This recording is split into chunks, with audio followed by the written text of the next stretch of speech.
Hello ladies and gentlemen, this is the first in a series of 4 reviews that I'll be doing on Metal Gear Solid. I'll be reviewing Metal Gear Solid 1 through 4.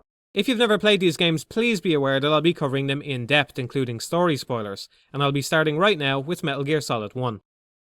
Metal Gear Solid was released in 1998 for the PlayStation 1. The game is a sequel to the original Metal Gear games for MSX2 systems, but it represents the moment when the series first received massive mainstream success. The game sees the player taking on the role of Solid Snake, attempting to infiltrate a nuclear disposal facility occupied by terrorists. From the very beginning, it's clear that MGS1 puts more weight on its presentation than most games had up until that point. The intro sequence, for example, is a fairly lengthy cutscene covering Snake's briefing. Even after the player has assumed control of Snake, credits continue rolling across the screen. This incredibly simple addition makes the opening of the game feel more like a film, and primes the player for the cinematic experience they're in for. Even in this fairly small room, Metal Gear Solid is already showcasing some of the small touches which make the world feel that much more believable. Snake's breath can be seen hanging in the cold air, the puddles on the ground make enough noise to alert nearby guards, and Snake will even leave a short trail of footprints behind him if he walks through one. Sometimes the guards will even sneeze, temporarily removing their vision. These are all worthwhile little touches which breathe some life into the environment. The opening tasks the player with surviving in this room until the elevator shows up, which is really just a way of giving the credits a fixed amount of time to roll across the screen before the game really begins. It's a warm-up exercise. Once outside, the codec introductions begin. This is the most obvious way in which the game takes advantage of its platform. Even in modern games, it's pretty common for audio files to take up the majority of the game's data. Since the PlayStation 1 used discs instead of cartridges, it had a lot more storage space available. MGS1 capitalizes on this by utilizing full voice acting for every scene. It was a big step up in presentation quality from previous generations of consoles where audio was very restrictive. It's not long before Mei Ling explains the Soliton radar, one of the most important aspects of the game. When you actually stop to think about the Soliton radar, it's a little strange. The abstracted view of the game world it presents is the exact same top-down angle that the game is normally utilizing. If the camera had been a little more zoomed out, then the radar would just show exactly what's happening on screen. In fact, I find the scale of the Soliton radar pretty closely matches the scale presented to the player in older Metal Gear games. In those games you could see a lot more of the area, and the radar had no reason to exist. I assume that Metal Gear Solid is more zoomed in than its predecessors for technical reasons. The further the camera is zoomed out, the more polygons need to be rendered at any given time. It may not have been possible to show any more of the environment, or it may have resulted in the game looking worse than they deemed acceptable.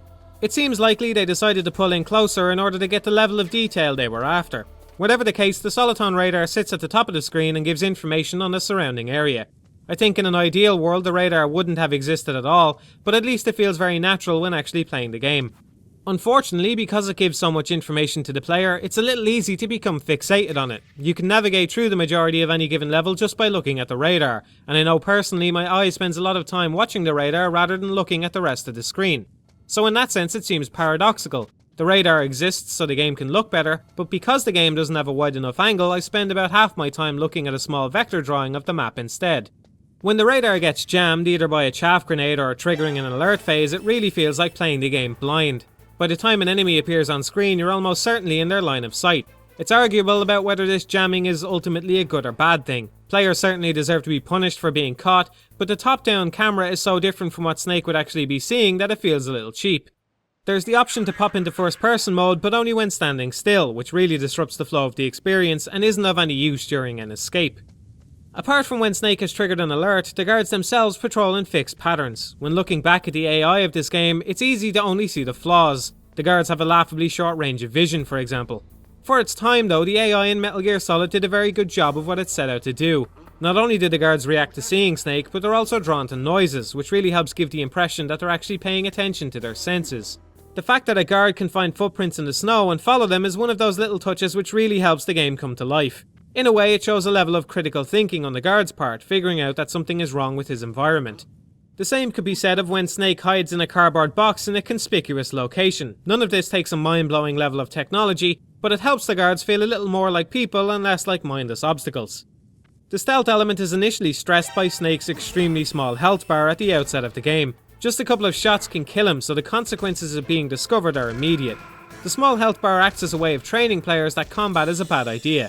It only gets larger later in the game, and I mainly get the feeling this was only so boss fights wouldn't be over in a couple of hits. After breaking into the facility, the plot really gets rolling when Snake gets to the DARPA chief and confirms that a new version of Metal Gear is in production. The story certainly continues some of the strands from the previous installments, but by and large most elements are explained to the player very clearly, like the intention behind building a Metal Gear. This can result in some stuff being a little long-winded, but it's probably for the best the story doesn't require any knowledge of the previous games, or else most people wouldn't have had a clue what was going on. This section also serves as the introduction to Meryl. It contrasts her with Snake pretty well, and I especially like the way she's incapable of shooting at the first wave of enemies until Snake berates her for it. It's one thing to say that Meryl has a hesitation to kill people, but it's much better to show it while the game is actually in progress. After Meryl wiggles her way out, Snake moves on to rescuing the Armstack president, which brings him toe-to-toe with Revolver Ocelot, the first boss. Revolver Ocelot.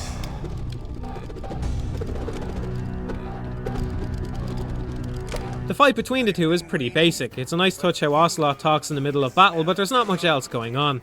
It's difficult to come up with any kind of strategy for evading Ocelot's attacks, and it can be a little hard to target him when he's off screen so often thanks to the close camera. Overall, it's an easy first boss though, and thankfully the only one which is a straight up gun battle. The cutscene where Grey Fox interjects is simultaneously one of the most memorable and one of the stupidest scenes in the game. When he slices off Ocelot's hand, he then goes out of his way to trigger all the C4 around Baker. Now you can make any kind of excuse you want for Grey Fox since he's going crazy, but what annoys me is Baker somehow survives the attack. During gameplay, the bomb explosion looks massive, but in the cutscene it's tiny. It's an unnecessarily contrived situation which is illogically dismantled as soon as the boss is complete. With Baker rescued, Snake's next objective is to get in touch with the creator of Metal Gear, and to advance he needs to speak to Meryl. This is just one point where MGS1 delights in breaking the fourth wall, asking the player to look at the back of the game case to see Meryl's frequency. It's worth noting that this element is actually pillaged from Metal Gear 2, even though it's the kind of thing you would expect to be unique to one game. I imagine Kojima felt comfortable reusing elements like this because he knew the audience for MGS1 would largely be new to the series.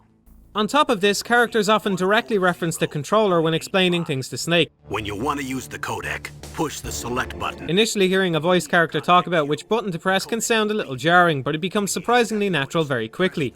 I suppose that sums up a great deal of Metal Gear Solid. There's a lot of stuff that just shouldn't work as well as it does.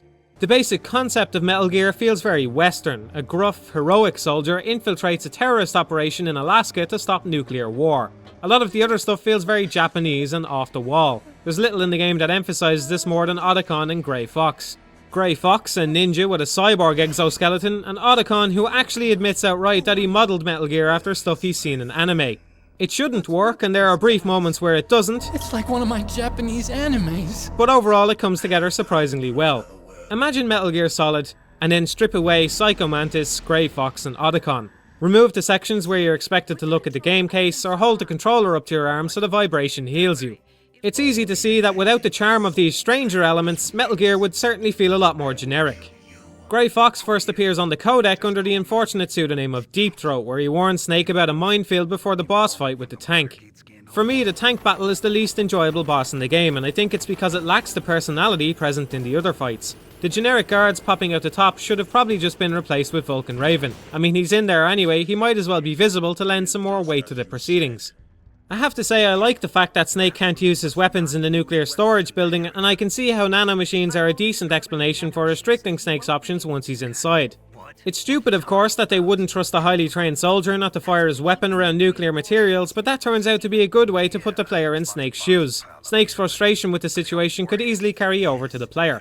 The lead in to the Grey Fox fight is very memorable and well executed. I particularly like the decision to jam the radar just before the corridor scene, as it gives the distinct impression of wandering into something unknown. The fight with Grey Fox himself is fine. It would be a lot more dull if not for a few gimmicks thrown in, like when Fox turns invisible. The game naturally wasn't designed for hand-to-hand combat, so repeating the same combo over and over again can get pretty dull, especially if you die at some point and have to start the whole thing over. It annoys me a little that Fox can block bullets with his sword, but somehow lacks the reaction time necessary to take Snake in hand-to-hand. As I said earlier though, you can pretty much make up any excuse you want for Grey Fox. Even without having played any previous Metal Gear games, this fight and the concluding scene do a pretty good job of establishing some sympathy for him, which is important later on. My favourite part of the introduction to Otacon is when he talks about his own naivety. His tragic family history comes off a little forced, but it's a good launching pad for the game to talk about the role that science plays in warfare. It sums it all up quite well in Otacon. He's just a well-meaning scientist being exploited to further a war machine he wants no part of. It's easy to imagine how many people would have felt that guilt over the course of human history. Metal Gear never paints a black and white picture of war, and it's one of the things about the game which still stands out. Snake often shows a certain disdain for his job, but he's also sometimes accused of enjoying the killing he's had to do. It's clear that he wants to prevent Metal Gear from unleashing nuclear war, but it's also likely he secretly relishes being a soldier.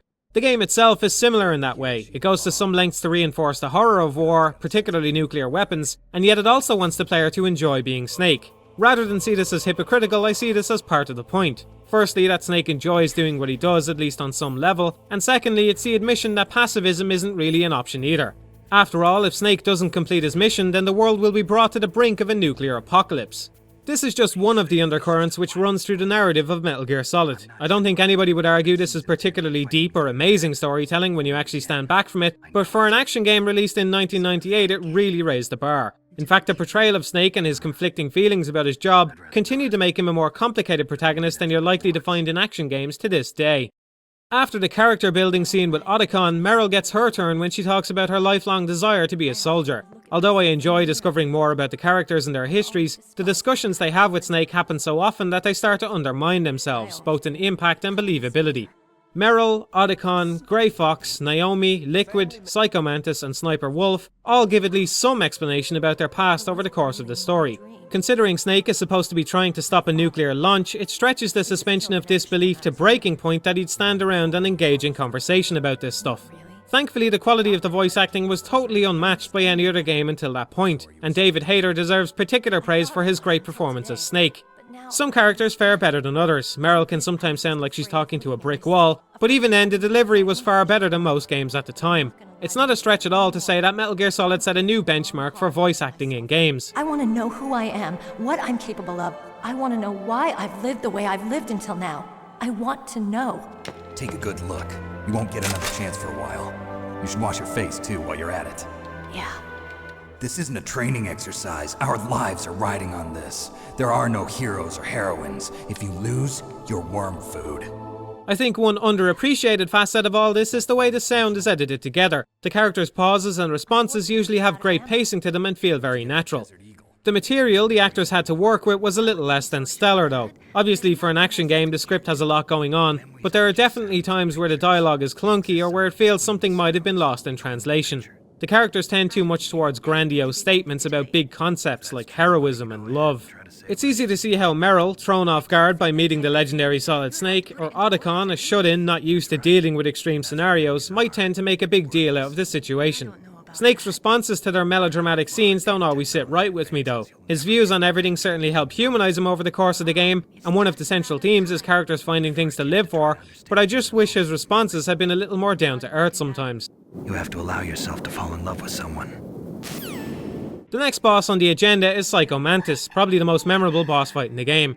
The cutscene with Meryl beforehand is a little cringeworthy. I mean, instead of saying this, Oh, hurry, make love to me. she probably should have just said,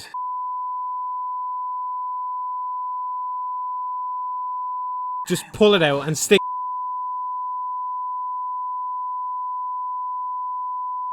That would have been much more believable and sexy, particularly the thing about the bandana. Anyway, after Snake decides to taunt Mantis a little, he shows off his powers. This is easily one of the most creative sections of the game. First reading the player's memory card to find other Konami games, and then using the rumble feature to make the controller move on the floor. It's extremely entertaining to see the controller wiggle around as Mantis uses his powers. The most memorable and creative thing of all about Psycho Mantis is the way the player needs to swap the controller into the second port to avoid his mind-reading abilities. It's a fantastic moment when you actually do it and finally manage to damage Mantis while he complains about no longer being able to read Snake's movements. It really feels like he's been outsmarted. The problem is I didn't outsmart him, the Colonel told me to do it. The game only gives some seriously vague hints that you need to do something to disrupt Mantis, and consequently it's nearly impossible to discover the controller trick yourself. I have no doubt some small amount of players did, but honestly I'd say anyone who swapped the controllers before being told to do so was being an idiot who just happened to be correct. For a puzzle to be fair, when someone is presented with it, they need to be given enough information that, given sufficient intelligence, they can say for certain what the solution is before they execute it. The controller swapping doesn't even come close. The reason I'm harping on about this is I get the impression this is one of those things that's been blurred over the years. People probably misremember exactly how this section works. I hadn't played MGS1 for a long time before coming back to it for this video, and I thought I had probably been able to figure out the controller thing originally by myself. But after replaying this section I realised there was just no way that was true. Ironically, my mind had been playing tricks on me. I encourage anyone who feels they outsmarted Mantis to replay this section of the game now and see if it still holds true. I suppose my point here is that I wish, rather than being told outright what to do, there had been a better chance to figure this out for myself. Even though the controller trick could have been hinted at a little better, it's still a fantastic moment. All these little elements take wonderful advantage of the hardware. There's no part of the PlayStation left neglected. The CD format gets put to good use for the audio, the game has analog support, the rumble feature is used in regular gameplay and several special points, Mantis reads the memory card and forces the player into controller slot 2. Even the screenshots on the back of the CD case are useful. It's easy to see that Kojima and his team loved playing with the hardware. So much so, I get the impression if the PlayStation somehow had access to your TV, Kojima would have actually changed the channel instead of just pretending to. Psycho Mantis' death scene is one of my favourite scenes in the game. I think many people, including myself, found the Sniper Wolf scene later on more emotional, but I like the idea behind Mantis' death more. The idea that he only realises right before he dies that he could have enjoyed using his powers to help people is simultaneously very bleak but also quite touching.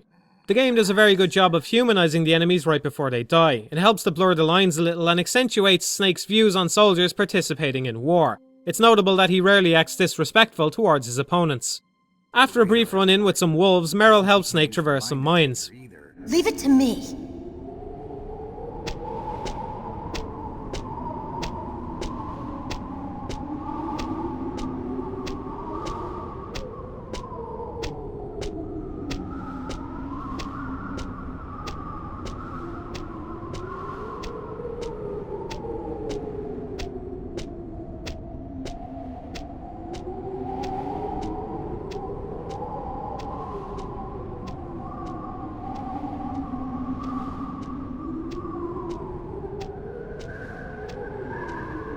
So, what do you think? Pretty good, huh?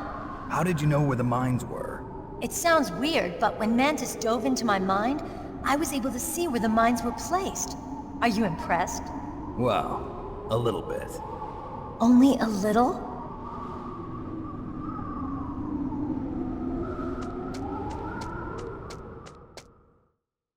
Anyway, Sniper Wolf pins down Meryl and Snake needs to backtrack to near the start of the game in order to get a sniper rifle of his own.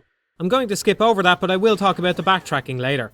The fight with Sniper Wolf is pretty good. Snake's trembling is a little extreme though, and it can be frustrating to deal with if you run out of pentazomin or don't want to use the SIGs. Overall, it's a good fight though. As a straight up battle between two snipers, there's not much to dislike. Immediately afterwards, Snake is captured and dragged back to the torture chamber, which is lucky since he didn't have a high enough security card to get through the next door anyway. It's also convenient a nuclear weapons facility would have an operating table with mechanical restraints, a button that shocks its patients, and the ability to rotate 90 degrees upwards. This is the point where the narrative branches slightly. If the player succeeds in resisting the torture, Meryl lives. If they fail, she dies. Either way, the story plays out much the same, with the only major differences happening at the end. The game throws a bit of a curveball here by locking the player in a cell for a while until they can bust out. It's a memorable sequence, but one which isn't a whole lot of fun to replay, since it includes a lot of standing around doing nothing, particularly if you resist the torture and have to go through it 3 times. After a second round of backtracking, the player can finally advance beyond the Sniper Wolf area. I always think of this as the conclusion to the first half of the game. It's about halfway through, but more importantly I think it brings about a shift in the level design. There are virtually no areas left in the game after this point which just have guards roaming around for Snake to avoid. Instead, they're often replaced by gun cameras or other obstacles like the tower section where you basically just have to chuck stun grenade after stun grenade as you run up the stairs. Combat is also forced at several points and the boss fights continue to happen in rapid succession. If you ask me, the first half of the game is a lot stronger. The second half relies more on gimmicky, albeit somewhat interesting situations, while the first half is just straight up stealth gameplay for the most part. I get the feeling the team were simply pushing too hard for creative level ideas where a standard stealth section of gameplay probably would have been a better choice. There's a bit where Snake runs up a ton of stairs, there's a bit where Snake runs down a bunch of stairs, there's a hallway with a million gun cameras, there's a bit where Snake rappels down a building, and there's 2 battles in elevators where Snake has to kill a bunch of people. I liked the battle in the first elevator, but it wasn't a setup that needed repeating just a little while later, and I feel like the time that went into these scenarios could have been better spent constructing other things instead. Thankfully, the boss fights in the second half are great. The fight with the Hind feels like a very traditional boss fight of evasion and counter-attacking at opportune moments. The second Sniper Wolf fight is an extension of the first, upping the difficulty by giving her more places to hide. It's the perfect way to push the player's skills even further than last time. The death scene for Sniper Wolf is easily one of the most engrossing moments, although the build up to it where Snake and Otacon talk about love blooming on the battlefield can sound a bit out of place. No, I mean, I was wondering if even soldiers fall in love. What are you trying to say? I want to ask you, do you think love can bloom even on a battlefield? Yeah, I do. I think at any time, any place, people can fall in love with each other. I find this stuff sounds better if you've submitted to the torture and Snake believes Meryl is dead. That way it's a bit easier to see him getting sentimental about it. The scene for Wolf's death is very well directed, in particular the wolf cries at the end are the perfect capstone for it all. Okay, hero. Set me free.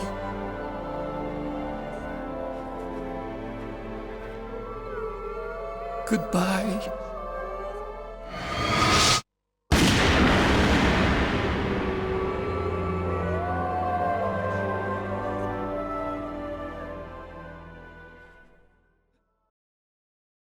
The audio actually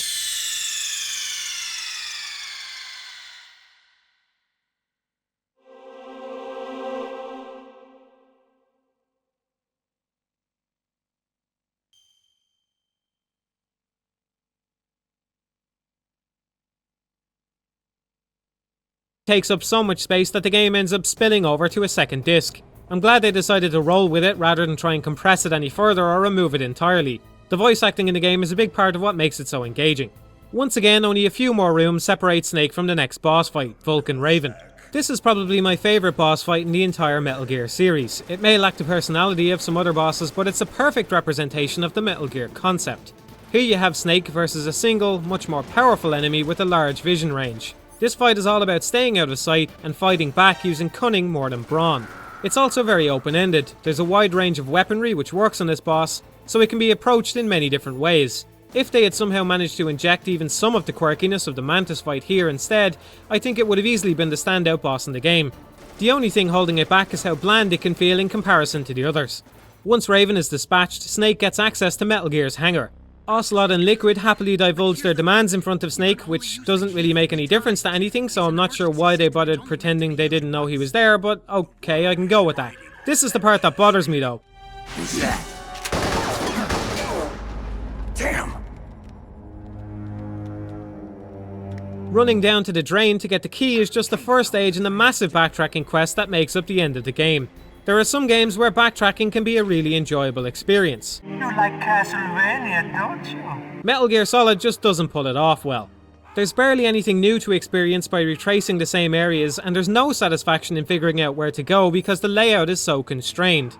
The weapons Snake gains have virtually no effect on old environments, so they don't help to reinforce any kind of sense of growth. Basically, it's retreading the same ground in the exact same way. Now, even though it's not really a good thing, I don't mind it as much as many people. I don't see it as some massive, insurmountable blight on the game by any means, but I can't say it adds anything either, and there's an awful lot more of it than there should be.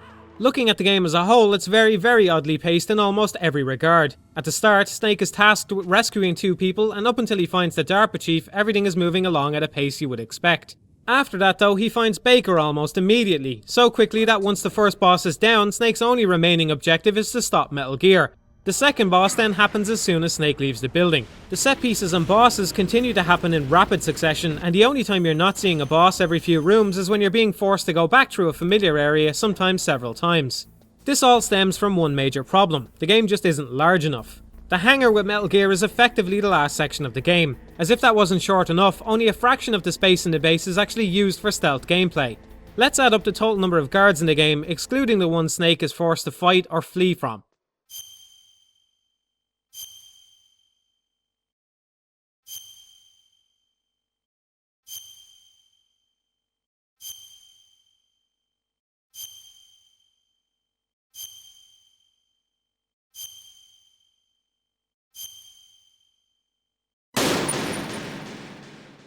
There's less than 25 guards in the entire game, and only a handful of areas that are really dedicated to avoiding an alert phase. This is why the game forces the player to backtrack through the first two buildings twice. It's to make the most use possible of that space because it's where the core gameplay is best represented. It's not difficult to beat the game in around 2 hours if you skip all the story, and most of that is taken up by boss fights, so it just goes to show how little there actually is to the whole experience. Although the boss fights are pretty good, the real draw to the game is the stealth gameplay. It's where I have the most fun anyway, and it's what the game was designed for, so I wish there was more of it. It's also a shame that many mechanics are introduced and then almost immediately abandoned. There's only one area in the game which has spotlights and guards, and they're not even close to each other. There's only one guard in the entire game who can see your footprints in the snow. The puddles and noisy floor sections are barely used as well. The security cameras are largely replaced with gun cameras in the second half, and the number of guards drops off significantly. I assume this is because of difficulties making the environment. They could only create so much. It's worth noting that the game does a very good job of giving each area a distinct purpose so that the base feels like a believable place. Some places stretch the imagination a bit, like the torture chamber, but on the whole the facility fits together very well and each room seems to serve some sort of function. In other words, nearly every room in MGS1 uses some kind of unique art assets, which are time consuming to make, particularly since this is an early 3D game we're talking about. The VR missions are probably a response to this. Once the theme was created for them, it could be used over and over again, which is why the ones included with the game nearly have as much space as all the sneaking sections in the main game combined. Although I enjoy the VR missions, I think they could have easily been made part of the main game had they decided to just expand some existing areas. Don't get me wrong, it's nice that the various areas look somewhat different from each other. Varying the environments goes a long way towards avoiding player fatigue, but expanding on a couple of areas wouldn't have hurt the game at all. The dock at the start is the perfect example. They went to the trouble of implementing the water, creating the cargo containers, a forklift and puddles, but they abandoned the dock theme after one room. It wouldn't have hurt to expand this to 2 or 3 rooms instead. They could have had a second computer room, a second nuclear storage room, a second smelting room, a second refrigerated room. None of these would have really hurt. MGS1 has so few areas that the backtracking ultimately improves things despite how poorly it's handled. Without it, the game would have been over far too quickly. Expanded areas would have been a much better solution though, giving some sorely needed space for the stealth gameplay to shine. All the other pieces are in place and I was surprised by how well the game holds up today. The controls can feel a bit unresponsive or slow sometimes, particularly if you're using the digital instead of the analog, but basically it still plays perfectly fine. Metal Gear Solid came along at a time when 3D games were going through a lot of growing pains, but it sidesteps these problems because most of the gameplay is essentially two-dimensional, thanks to the top-down point of view. All the buttons are mapped conveniently, and the only thing I would change about the inventory is the way the card keys work. It gets annoying having to equip them all the time. There's an abundance of weapons and items which are never really necessary for completion, especially if you ignore their use in boss fights. It can be fun to experiment with them during regular gameplay. Strapping C4 to the soldiers' backs is a particular favourite of mine. I also like the way Snake can catch a cold and use medicine to fight it off, and the way the handkerchief can be used to pacify the wolves. There are even more little things to play around with in the environment, so it's unlikely players will see everything the game has to offer on their first go. It can be a surprisingly fun little sandbox to revisit.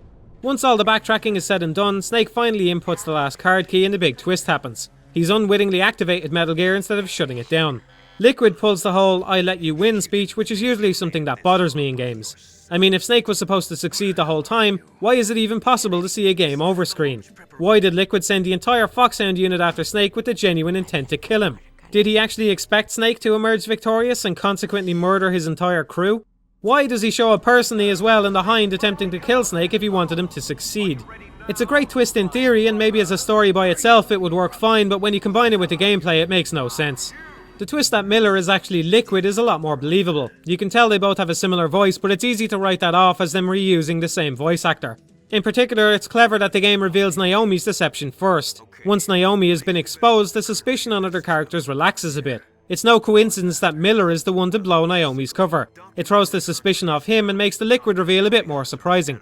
The revelations don't stop with Miller though. It's here that both Snakes are revealed to be clones of Big Boss, and it's where the main theme of the game comes into focus most clearly. Metal Gear Solid is all about genes. The topic is pervasive in every element of the narrative.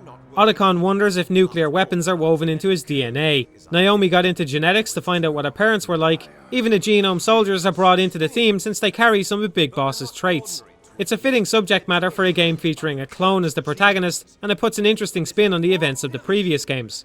Fox Die is a concept which is as interesting as it is terrifying, and it seems like something which sits in the realm of possibility. It's another way Metal Gear shows that advances in science can be abused, and it also fits with the central theme of genetics. Of all the various twists happening at this point, my favourite one is probably the decoy octopus one. It feels very fair because it was foreshadowed and hinted at enough beforehand without being revealing. The game outright tells you at the start to expect a member of Foxhound called Decoy Octopus, who is a master of disguise. Decoy Octopus, master of disguise. But because this comes at the very start of the game before anything else has been introduced, it's easy to forget.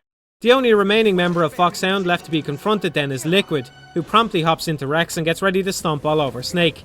Considering the limited hardware, Metal Gear Rex is an impressively detailed boss. It has a nice rugged design which makes it look practical, and in particular it looks thicker than many of the robot designs I've seen in my Japanese animes. The roaring noises are a little bit silly, but it has a nice metallic screech to it which makes you wonder if it's simply metal scraping against metal.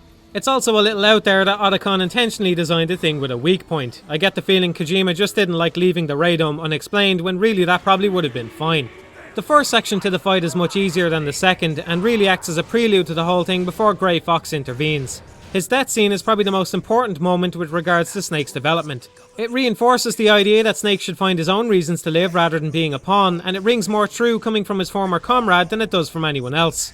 It's also a great way to establish some hatred for Liquid, who up until now has been very much out of the player's sight. By the end of the game, Liquid's motivations are made a lot more muddy than they were at the start, and since Snake has been betrayed by the people he was working for, it's arguable who the real villain is when you stand back from it all. It's important then that the game gives us a personal motivation to kill Liquid by having him sadistically crush a sympathetic character. Although it's worth praising well executed scenes like this, it's also worth noting that for every great cutscene there's at least one codec conversation which drags on longer than it should. The story is able to cover so many various topics and events because it's not exactly sparse on words. Mostly I don't mind the codec conversations, although you could easily argue they're totally out of place in a game where the actions and events should be happening on screen and ideally involving the player in them through gameplay as much as possible. The torture scene is a good example of allowing the player to be involved in the plot directly, and even the Grey Fox scene has a moment viewed from Snake's first-person perspective. Apart from these isolated incidents though, players will largely be sitting back and watching the story unfold. The worst thing about the longer conversations isn't that they're simply not involving the player, it's the fact that they break up the gameplay so much. Although I said earlier that the game was too short, if I were given the ability to lengthen it, I'd leave the story elements exactly as they are. It's not that they're bad, it's just that the gameplay to story ratio is extremely tilted, which intrudes on the pacing of the game. It can be hard to get into it when you're interrupted constantly to advance the plot. From here on, the gameplay is all boss fight. Rex is fairly easy once you get down to it, it's a case of throwing out chaff grenades, dodging some missiles and firing back. It would have been nice had it varied itself a bit more, but ultimately it serves its purpose. It could have easily turned out to be disappointing, but it isn't. That brings us to Liquid's little exposition spree near the end of the game where he explains how he and Solid were both cloned. Liquid places a lot of weight on his genetics, suggesting it would be futile for him to fight against his destiny. There's not much left to say about the gameplay. The fight against Liquid is fine, and so too is the car chase. They're an effective ending to the game since it probably wouldn't have been very exciting to just sneak out instead. I definitely think the action here feels more natural than it does in earlier parts of the game. The most ironic twist in the tale comes right at the end. Even though both Solid and Liquid were cloned from the same person, and even though Naomi is vague about whether Foxdie was programmed to kill them both, Snake lives and Liquid dies. Snake rejects the idea that his life is out of his own control and goes on to see another day, whereas Liquid embraces his genetic destiny, but so does Foxdie. It's pretty clever when you look at it in that light. Since genetics are the central theme to the entire game, Naomi sums it all up in the end. You mustn't allow yourself to be chained to fate, to be ruled by your genes. Humans can choose the type of life they want to live. It's a simple enough message, but hard to disagree with, and a fine way to end the game. Depending on what happened with the torture, Snake either escapes with Meryl or Otacon. Personally, I prefer the Otacon ending where Meryl dies. It's somewhat more tragic, but for some reason I can't put my finger on it, feels more authentic. Maybe it's because of what I mentioned earlier. It's easier to see Snake get sentimental if Meryl has died, since he'll never get to know what could have happened between them. In either ending, Snake shows how he has evolved as a character. Firstly, when he hides the truth from Naomi as an act of kindness, and secondly, when he sits on the snowmobile and contemplates his future. He seems more optimistic than ever, and we're left with the distinct impression that a new chapter in his life is ready to be opened up. That's the main takeaway from it all, and whether you prefer to ride off into the sunset with Meryl or Hal is really up to you. I highly doubt Kojima intended for either ending to be more legitimate than the other, especially since the player is rewarded with a special item either way. The infinite ammo bandana and the stealth camo make for a great incentive to go for another playthrough. They really open up the sandbox element I mentioned, and in particular it's fun to mess with guards and experiment with what's possible. The ranking system is also a great way of enticing players back to see if they can improve on what they did last time.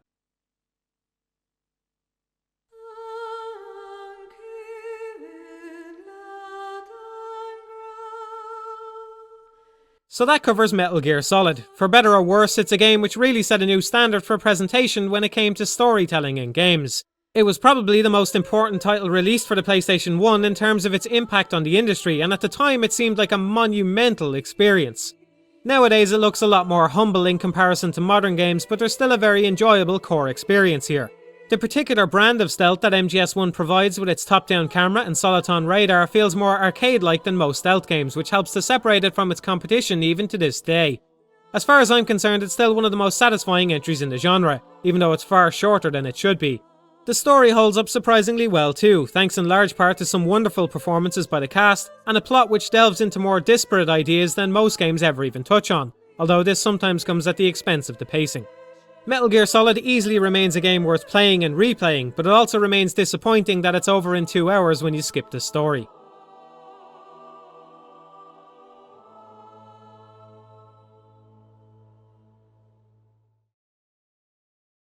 In the next video, Solid Snake is back in Metal Gear Solid 2, so I hope you'll join me then. Thanks for watching.